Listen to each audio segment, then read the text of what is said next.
Começa agora o programa Empresas e Negócios, dedicado à indústria, comércio e serviços, aqui pela Nova FM Recife.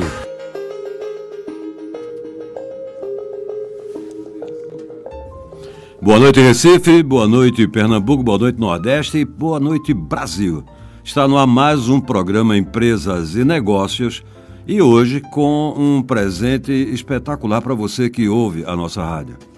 Eu trago aqui um profissional, mas antes de mais nada, um homem também de muitas letras, de um bom papo, de uma boa conversa, onde o programa Empresas e Negócios vai fazer um parêntese para falar a respeito de espiritualidade, para falar a respeito de uma nova era, vai falar a respeito de coisas que você, na verdade, vai ficar surpreso em conhecer, em saber. E a Nova FM Recife tem simplesmente os melhores locutores, os melhores apresentadores e com programas durante o dia, durante a noite, de primeiríssima classe, de primeiríssima qualidade. E hoje eu trago o meu amigo e da qual já me tornei fã, Livorno Botelho Júnior. Livorno, que prazer ter você aqui conosco dentro do programa Empresas e Negócios. Boa noite para todos vocês, e eu que agradeço pelo convite e estou muito satisfeito e espero que essa noite seja agradável para todos. Livorno, você é pernambucano, mas vive bastante tempo já em Portugal. Já há alguns largos anos, desde 1991, mas depois retornei para aqui para Recife, fiquei uns 6 anos mais ou menos, mas retornei para Portugal novamente, onde tenho a minha base social e amigos de muito tempo, e estou satisfeito lá, e lá eu consigo viver tranquilamente bem. E a diferença Brasil-Portugal, já aprendeu qual é? A diferença são muitas, mas ao mesmo tempo tem muitas coisas em comum, né? Muitas coisas. A própria língua com as suas diferenças e tal. Muito bem, mas você é filho de um senhor que eu um dia conheci, que entrevistei diversas vezes na televisão e que eu sou fã, e a memória do seu pai, Livorno Botelho, compreendeu? É para mim, na verdade, uma estátua que devo reverenciá-la todo dia pela inteligência, pela intelectualidade, pela pesquisa, pelo homem de muitas palavras, da qual eu, durante muitos anos, gostei e adorei a convivência com ele. As recordações de Livorno Botelho, para quem não conhece, ele escreveu um livro sobre cosmologia. Aí entra a cosmologia dentro da antropologia, dentro da própria história, da formação do humano, da formação do mundo, de todas as nossas diversidades, de todas as nossas miscigenações. E você, o que aprendeu? O que você conseguiu aprender com o teu pai? Meu pai é, para mim, em particular, independente das relações biológicas, uma pessoa ímpar, pela sua capacidade de interagir e intelectualidade própria, vinda dele próprio. Ele estudou desde sempre um manancial de conhecimento, escrituras e ciências. E ele foi um pesquisador nato e incansável. Ele, para mim, é uma referência, mais do que tudo, como inteligência. Uma inteligência muito rápida, muito segura, muito precisa. E foi ele, digamos assim, o contraponto que mais me impulsionou para ter as ideias que eu tenho hoje. Olha, quando se fala... Eu tenho aqui agora a Marta Dalila, que está em North Carolina, nos Estados Unidos, nos ouvindo, e ela mandando aqui um abraço, porque ela está já ouvindo também a abertura do programa. Marta, inclusive, é uma vovó recente, com um neném recente. Marta é embaixadora, tá bem, do Brasil, e dentro de uma outra colocação de uma outra empresa nossa, mas, ao mesmo tempo, parabéns aí para você, Marta, que está nos ouvindo em North Carolina, e a certeza que você vai ter um grande programa. O que é que você entende, Livorno? O que você entendeu da mensagem do teu pai com relação ao que é o cosmo? O que é cosmologia? Cosmologia como a astrologia e a astronomia, são todas ciências específicas, onde as pessoas podem se debruçar e passar milhões e milhões de anos estudando e não vão chegar a um fim. Porque é um conhecimento muito vasto, sem limites. E por mais que você tente compreender, você vai ficar sempre a desejar. Então, o que eu aprendi com meu pai, nesse sentido de cosmologia, é que o universo ele tem várias dimensões. E nessas inúmeras dimensões, uni e verso, podemos encontrar várias características de várias ideias e vários pensamentos. E muitos desses pensamentos do meu pai, eu os comungo em gênero, número e grau. Outros, nem por isso. Uhum. Então, veja, Ali, essa dicotomia, na verdade, significa a experiência de cada um, a evolução de cada um com relação à transformação do mundo, a evolução do mundo, quando se fala em evolução do humano, a criação do mundo, a espiritualidade do mundo. O que você consagra, na verdade? Veja, quantas religiões nós temos, quantas crenças nós temos, o que é, na verdade, verdade, o que não é verdade, o que é que, ao passar do tempo, o humano transformou a crença, a divindade, na certeza de que há um Pai, de que há um Deus, que há um Cristo, que há um Buda, que há um Krishna, que esses avatares existem.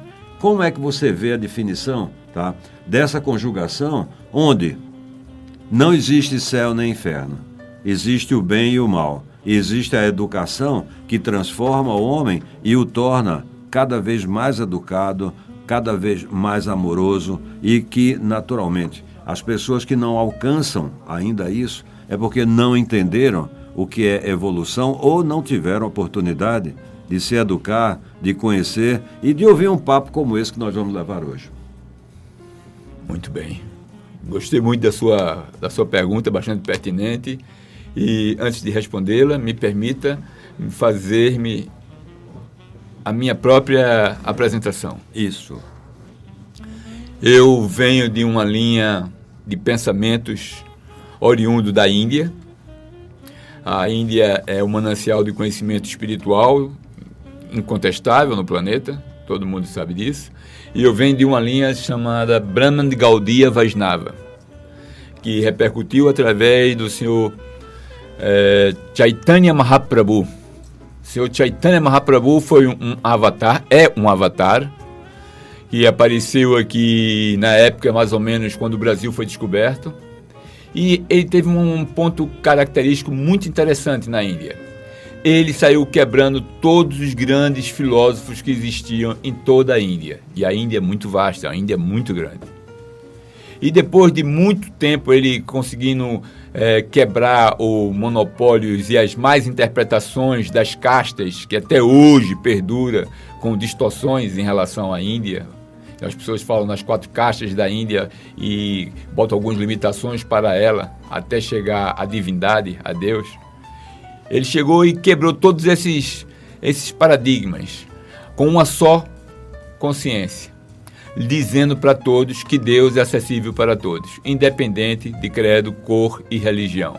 As pessoas devem procurar Deus na onde você se encontra. Você não precisa ser muito rico nem muito pobre para ter um relacionamento com Deus, porque Deus é igual para com todos, assim como o sol brilha para todos. Mas já que você fala a respeito da evolução espiritual da própria Índia, que tem a segunda maior população do mundo, na verdade, qual a diferença, então, de Buda, também, para um filósofo? Excelente pergunta. Porque eu me baseio através de uma sucessão discipular de mestre e discípulo, onde o mestre original é Deus, é o guru original de todos os gurus. E Deus tem nome, tem família, tem essas coisas todas. As pessoas podem até achar um pouco engraçado. Como Deus tem nome, família, essas coisas todas? Eu posso lhes responder dentro da literatura védica, que é a literatura onde seguia todas as linhas filosóficas da Índia. Tanto os personalistas quanto os impersonalistas. respondendo em relação ao Buda, Buda também é um avatar, Siddhartha Gautama, o Buda, e ele chegou numa hora muito propícia, onde havia uma grande distorção em cima da literatura védica. As pessoas estavam sacrificando animais com muita intensidade em nome da religião. Então o Buda veio acabar com esse sacrifício inútil, sem perspectiva fortes e conscientes de Deus. Porque as pessoas estavam se alimentando de animais também naquela altura. Siddhartha Gautama nasce 600 anos antes de Cristo. Exatamente. E todas as religiões têm um ponto de referência: Deus. Deus é um ponto de referência. Que importa que você seja cristão, budista, islamista. Agora, quando você fala de Siddhartha Gautama e transfere a ele o título de avatar, tá bem? Quais são os outros avatares que você consagra dentro da sua religião indiana? Dentro da filosofia indiana, dos preceitos que você usa. Certo. Temos alguns avatares e outros avatares distintos, que não são, por assim dizer, avatar, mas são realmente uma expansão plenária de Deus. Existem avatares que são aqueles que vêm como uma participação não plena e completa, mas existem as expansões plenárias de Deus, que são Deus na sua própria personalidade, pegando formas distintas. Por exemplo, eu vou dar um exemplo bem prático. Para quem conhece o Ramayana, que é uma literatura riquíssima também, cheia de éticas e moralidades perante grandes dilemas do mundo, tanto contemporâneo quanto milenar. Não importa a época e as circunstâncias, a moralidade vem sempre imperando em qualquer conhecimento filosófico. Então vemos o Senhor Ramachandra, que é uma expansão plenária, um avatar da suprema personalidade de Deus, que apareceu aqui para fazer o experimento humano, com todos os nossos dilemas, todas as nossas dúvidas, todas as nossas questões. Ele passou por todas essas situações, com uma diferença: ele tinha moralidade no mais fino e puro percepção. E assim ele tomou as decisões dele. E vamos a um outro então. A definição com relação a Krishna. Krishna. Ótimo, excelente. Eu fico até muito contente de você fazer essa questão, porque, embora vocês vão achar muito engraçado o que eu vou lhe dizer, porque até mesmo na Índia existem tantas quantas interrogações em relação a Krishna. Por quê? Porque Krishna é uma palavra dual. Krishna, ela divide-se em duas. Isso significa o todo atrativo. E ninguém é todo atrativo a não ser Deus. E na Índia, como toda a gente sabe, é um estado de politeísta. Existem muitos deuses, semideuses, e milhares de semideuses. Milhares. São muitos. Para cada percepção, pronto, para você ter uma ideia, o Ganges tem uma semideusa que interage com o Ganges, que é a Ganga, a deusa Ganga. Depois temos Indra, que é o deus do céu. Mas dentro do catolicismo você tem a mesma coisa. Você tem o evangélico, por exemplo, ele não adota os santos, Santo Antônio, São Pedro, São Jorge e assim por diante, não é? Porque isso também é também uma divisão do politeísmo, onde a igreja evangélica não adota isso. Ele adota Cristo e Deus como reino total e absoluto. Fantástico. Mas só para concluir o meu pensamento, para dar uma sustentabilidade nas minhas palavras, deixa eu só concluir o que eu estava dizendo. Então, Krishna é o todo atrativo. Então, todos os semideuses têm plena consciência quem é o Deus Supremo. E esses semideuses não fazem frente a Krishna. Todos eles sabem que Krishna é o Deus Supremo. É como se fosse, digamos assim, uma analogia muito prática para as pessoas entenderem melhor. Existe um presidente da República e os seus ministros. E também existe os secretários. E também existe muitas pessoas importantes, e aí vai na cadeia. Mas todo mundo sabe que a opinião última é do presidente. Uma analogia muito grosseira que eu estou fazendo, mas para que vocês entendam melhor. Então, Krishna é como se é a suprema personalidade de Deus, daquele de onde tudo emana e ele transcende a tudo e a todos. Esse é Krishna. Você faz parte da organização Krishna? Eu faço parte do movimento chamado ISKCON, que é o Movimento Internacional para a Consciência de Krishna, de Deus. Eu sou discípulo do senhor Purushottaya Swami, um ex-oficial da Marinha, lá do Rio de Janeiro. Ele é uma pessoa impecável, intelectual, sem precedência, um manancial de conhecimento filosófico. Viveu 8 anos na Índia, peregrinando por toda a Índia. E o seu guru, que é mais importante ainda, se chama Srila Prabhupada, é quem fundou o vulgarmente conhecido Hare Krishna, né? Srila Prabhupada foi um homem que marcou não só a minha vida, como a vida de milhares de pessoas, sacerdotes, bispos, engenheiros, físicos nucleares, pessoas do mais alto gabarito, com a sua simplicidade e conhecimento da literatura védica. E o marco maior dele é que ele trouxe toda essa literatura para o Ocidente de uma maneira...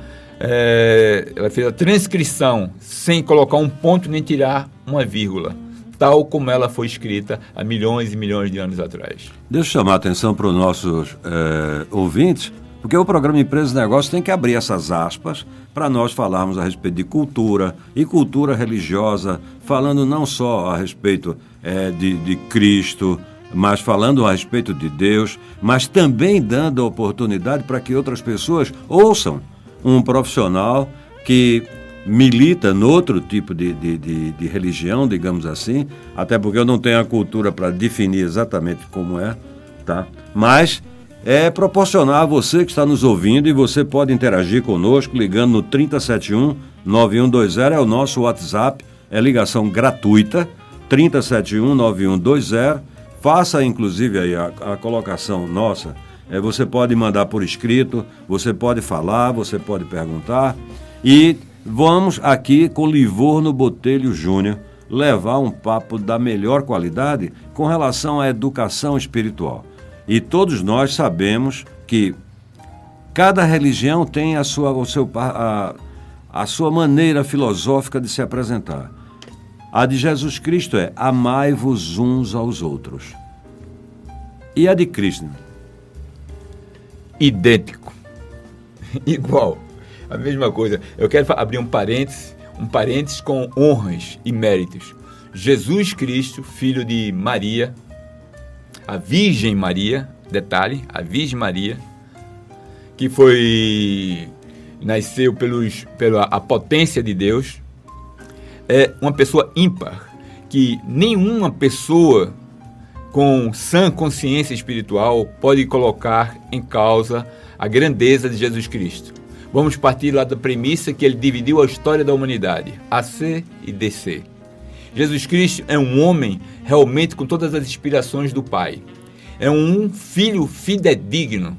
Ele sempre disse em bom tom para que todos pudessem ouvir: eu e o Pai somos um, mas o Pai é muito maior do que eu.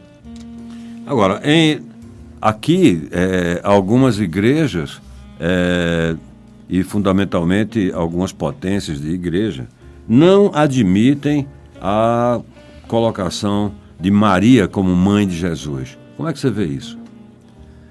As controvérsias vão sempre aparecer nas mentes que, de alguma maneira, tem uma certa... Essa palavra é um pouco forte, mas ela tem que ser dita porque é pertinente. Tem inveja das potencialidades que Jesus apresentou perante o mundo. Naquela época tinha, hoje vai ter e no futuro terá também. Então colocam muita controvérsia nas afirmações de Jesus, tentam colocar vírgulas, pontos, entretanto, todavia, mas Jesus sempre foi muito, muito direto na sua pregação, no seu serviço, e é um serviço do qual eu, particularmente, sou seu servo mais caído, no sentido de que não consigo chegar aos pés de Jesus Cristo, e duvido muito que apareça outra pessoa assim, que tenha confiança tão grande em Deus como Jesus mostrou ter. Deus, que eu estou me referindo, desculpa, mas qualquer dúvida pode colocar as questões. Krishna, o todo atrativo, Deus, aquele que emana o conhecimento para todos e que transcende através de suas palavras no coração de todos. Muito bem, agora, Livorno, quando a gente fala a respeito disso, o que você está me dando a ideia é de que todos eles, apesar de não se pronunciarem como cristãos, têm como Bíblia e têm como meta o cristianismo. Desculpe, poderia repetir a questão? Que você está me colocando e me levando, me dando a impressão de que, mesmo falando de Krishna, mesmo não sendo uma religião cristã, nominalmente cristã, mas tem os preceitos do cristianismo. Sim, seguramente. O cristianismo, é bom que todo mundo saiba, e muita gente já sabe, cristãos são aquelas pessoas que seguem Cristo. Esses são cristãos. Então, se você segue a filosofia de Cristo, você é um cristão. Se você ama o Pai acima de qualquer coisa, você é um cristão, porque está seguindo os preceitos de Cristo. Se você respeita seu pai e sua mãe, é um preceito de Cristo. Então, a partir do momento em que as pessoas têm esse mandamento, seguem também, amai-vos uns aos outros, sem problema nenhum. Sem dúvida nenhuma, amai-vos uns aos outros, assim como eu vos amei. Foi o que Jesus disse, e é um preceito de Deus, porque ele é um filho fidedigno. E um filho fidedigno não diz nada que o pai não tenha dito. Agora, como é que pode se acreditar que no islamismo se mata em nome de Deus? Como você vê isso? Qual é a sua perspectiva? Porque a televisão mostra também a brutalidade, porque Deus é amor, Cristo é amor, Cristo é justiça, Cristo é o caminho do bem. Deus é o guia maior, tá bem? Onde as pessoas têm a sua interseção entre o material e o espiritual. Como é que você vê, tá, o islamismo consagrando Maomé e, ao mesmo tempo, matando pessoas, assassinando pessoas em nome de Deus? E aí? Isso é um assunto muito fácil de se responder para qualquer pessoa que tenha a espiritualidade apurada. Eu falei espiritualidade apurada. Eu não falei em religião. Veja que existe uma diferença entre religião e espiritualidade apurada. Bom, agora quando você fala da diferença entre o material e o espiritual, e eu volto à pergunta, como é que essas pessoas se sentem, tá bem, onde não há a irmandade, onde não há o amor, onde não há o respeito, não há a mão estendida para alguém que necessite, mas por ser contrário, religiosamente contrário, tá bem, aos segmentos com Cristo, com Deus e tudo mais, eles não deixam de pronunciar a palavra de Deus e matam, assassinam em nome de Deus. Olha, eu não sou um profundo conhecedor do Islã, mas tenho alguns amigos que seguem esta linha filosófica e eu posso lhe dizer com toda garantia, em essência, são todos boas pessoas, excelentes pessoas, quando são sérias. Quando você é sério e segue uma grande personalidade, você dificilmente destoa da mensagem que essa pessoa dá. E o Islã foi pervertido por conta de alguns... Desculpa, às vezes, eu até mesmo onde eu transito, as pessoas ficam muito chateadas comigo pelas minhas palavras, mas eu acho que as palavras devem ser ditas e ser pertinentes naquilo do qual ela queira se referir. Então eu vou usar essa palavra que é um pouco bruta, mas peço desculpa desde já, ninguém se ofenda. Existem muitos patifes que destoam a religião para tirar proveito próprio. E não existe essa história de o Islã matar em nome de Deus. Ninguém matar em nome de Deus, matar inocentes em nome de Deus, matar crianças em nome de Deus, matar jovens em nome de Deus. Não existe. Existe a expressão, sim, de matar, mas por ordem de Deus. Matar quem? Demônios. Quem são os demônios? São as pessoas imorais. O que são as pessoas imorais? São pessoas que não respeitam pai e mãe, que não respeitam a criança. Então, é até preferível... Mas os que não respeitam politicamente também são mortos. Porque essas pessoas... São considerados imundos?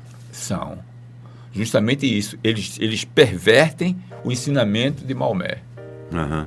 Eles pervertem para os seus interesses próprios. Porque enquanto Cristo diz, amai-vos uns aos outros, no Maomé é dente por dente e olho por olho. Tanto o Islã quanto a Igreja Católica, né, tem a mesma raiz, né? Todos eles têm a mesma raiz. Então, dente por dente e olho por olho é uma lei muito antiga, né? Que todos nós conhecemos, que qualquer um, digamos assim, religioso de qualquer linha ocidental, presbiteriano, então os evangélicos de maneira geral. Obrigado, evangélico, sabe disso. Olho por olho, dente por dente. Mas Jesus veio e deixou as coisas bem claras para quem queira ouvir. Amai-vos uns aos outros. Jesus disse, se for olho por olho, dente por dente, todo mundo vai ficar cego. Eu não vim aqui revogar a lei de Moisés, eu vim retificá-la. Melhorá-la. Muito Estava bem. distorcida. Agora, Livorno, eu quero dizer para você, o programa nosso hoje, olha, dizendo para você, ouvinte, você pode entrar também em contato conosco, ao vivo, estamos aqui preparados para isso, é gratuito, você liga 30719120 e nós estaremos aqui colocando à disposição para você bater um papo também com o Livorno, expor suas ideias, de conversarmos a respeito não só de espiritualidade, mas uma história do mundo, onde nós faremos aqui uma colcha de retalho muito grande, sem ter a necessidade precípua de fazermos uma definição final. Agora, veja bem, idolatria. O que é que você, Livorno, aprendeu nos seus estudos do que é idolatria? Da pessoa ter que consagrar e ter um guru, como você fala, né? E esse guru, você render homenagem a ele ao ponto de você ser seguidor. Sim, isso é muito importante, porque idolatria. A idolatria em si, nós temos que entender que está muito, como tudo no mundo, né? Cada dia mais nós sabemos disso, que está tudo pervertido, né? Então, graças a Deus, sempre aparecem pessoas que vêm depurar essas distorções. Então, quando você fala em idolatria, é um campo muito vasto para a percepção do que seja idolatria. Digamos, para alguns religiosos, dizem que a idolatria é adorar deuses de barro e pedra e ferro.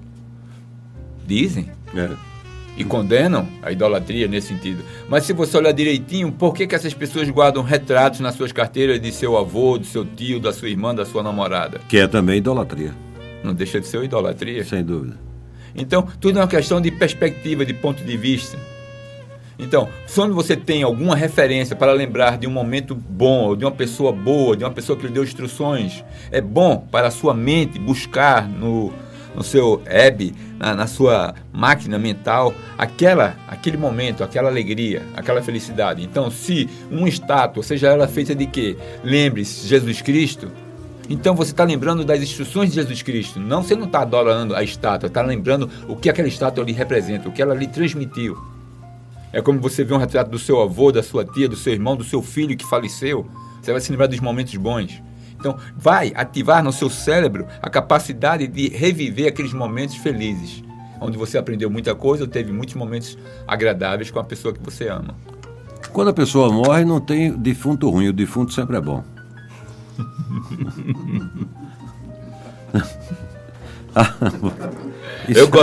Eu gosto desse assunto de defunto. E agora, você vai saber por quê, já. Eu vou repetir outra vez. Olha, você pode estar conosco aqui e participar do papo 30719120, ligação gratuita, WhatsApp, tá bem? 30719120. Você tem já mensagem aí? Vamos para o intervalo. Vamos lá, então. Dentro de 1 minuto eu volto com o Livorno Botelho. Já está aqui ao meu lado o Nil Santos, o próprio diretor aqui, o meu amigo Garrafo Adson.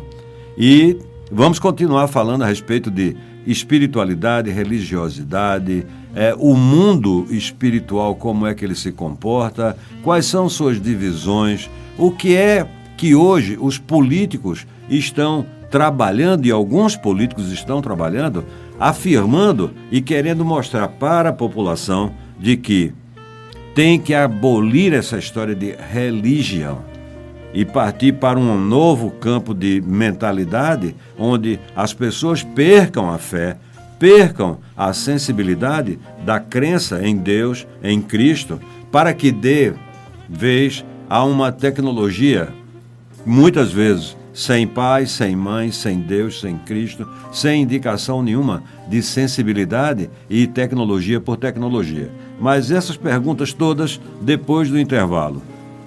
Programa Empresas e Negócios hoje diferenciada com Livorno Botelho, tá bem?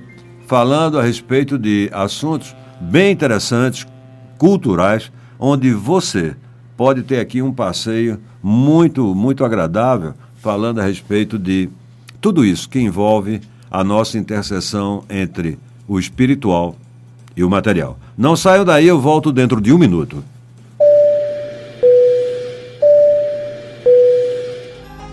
Empresas e Negócios. Vamos a um breve intervalo e voltamos dentro de alguns segundos.